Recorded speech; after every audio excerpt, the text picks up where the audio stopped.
గృహల్లో సింహాలుంటాయని తెలుసు. మరి మొసళ్ళుంటాయని తెలుసా? అవి గృహాన్ని తొలిచేస్తాయని తెలుసా?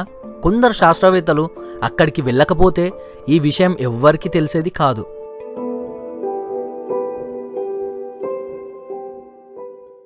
అది ఆఫ్రికాలోని గబన్ కోటి. అక్కడ కొన్ని వర్షాధార అడవులు, అంత నీళ్లు, ఆ మధ్యలో చిత్రమైన గృహలు అటుగా వెళ్తున్న పరిశోధకుల కంటబడ్డాయి. లోపల ఏముంది ఉంటుంది? వారిలో కుతూహలం పెరిగింది. ఆక్సిజన్ మాస్కులు ముక్కుకు పెట్టుకున్నారు. వెలుగు కోసం టార్చులు పట్టుకున్నారు. చీకటి ఉన్న ఆ గృహల్లోకి మెల్లిగా వెళ్తున్నారు. కింద అంతా నీటితో ఉన్న బురద, గబ్బిలాల రెట్టలు. అడుగు తీసి అడుగు వేయడం చాలా కష్టంగా ఉంది. ఆపై చిమ్మని చీకటి. ఏముందో ఏం వస్తుందో తెలియని పరిస్థితి.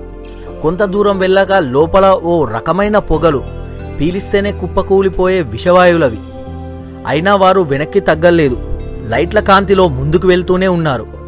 అక్కడ బురదలో అకస్మాత్తుగా పెద్ద కళ్ళతో ఉన్న ఒక జీవి కనబడింది. అంతా ఉలిక్కిపడ్డారు. క్షణమాక అది మొసలి అని గుర్తించారు. అది కాస్త నారింజ రంగులో ఉంది. ఎప్పుడు చూసినట్లుగా లేదు. ఇదేమై ఉంటుందా అని ఆరా తీశారు. వాటి ఉనికి గృహలో ఎక్కడుందా అని వెతికారు. చూస్తే ఆ గృహాల్లో పైనెక్కడ వాటి జాడ అంతగా లేదు. అవి ఆ గృహ అంతర్భాగంలోకి పాకిపోతున్నట్లు జాడలున్నాయి. వాళ్ళకి ఆసక్తి పెరిగింది. ఆ గృహపై మరిన్ని పరిశోధనలు చేశారు. అప్పుడు వాళ్ళకు చిత్రమైన విషయం తెలిసింది. ఈ మొసళ్ళ కింద మరో గృహ వ్యవస్థను ఏర్పాటు చేసుకున్నాయి. గృహ కింద గృహాన్ని తవ్వేశాయి. దాన్ని వాటికి ఆవాసంగా మార్చుకున్నాయి. ఈ విషయం తెలిసి వారు నివ్వెరపోయారు. ప్రపంచంలో ఇప్పటి వరకు ఇలాంటి గృహాలు తవ్వే మొసళ్ళు ఎవ్వరూ గుర్తించలేదు. మొదటిసారి ఇక్కడ బయటపడ్డాయి. దీంతో అక్కడున్న 30-40 మొసళ్ళ నుంచి రక్త నమూనాలను సేకరించారు.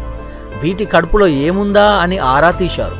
ఆ చిమ్మ చీకట్లో గృహాల లోపల పెరుగుతున్న కొన్ని రకాల జీవులు, నాచులాంటివి వాటి బొజ్జలు ఉన్నాయట.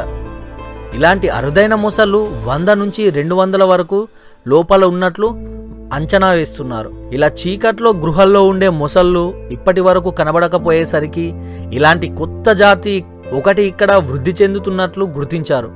వీటిపై మరిన్ని పరిశోధనలు చేస్తున్నారు.